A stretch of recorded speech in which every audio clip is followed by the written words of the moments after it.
হে দয়ালু ও করুণাময় প্রভু যীশু, আজকের এই দিনটির জন্য আমি তোমাকে অন্তরের অন্তঃস্থল থেকে ধন্যবাদ জানাই। কারণ তোমার অসীম কৃপায় সারা দিন তুমি আমাকে এবং আমার পরিবারকে সুস্থ রেখেছ ও সব বিপদ থেকে রক্ষা করেছ।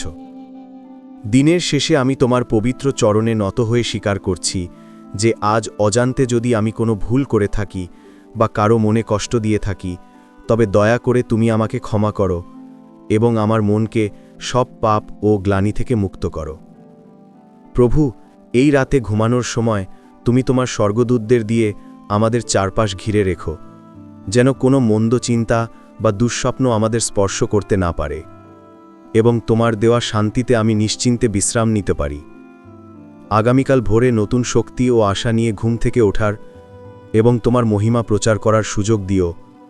তাই এখন আমি আমার শরীর, মন ও আত্মা তোমার বিশ্বস্ত হাতে সমর্পণ করে তোমার পবিত্র নামে এই প্রার্থনা চাই। আমেন।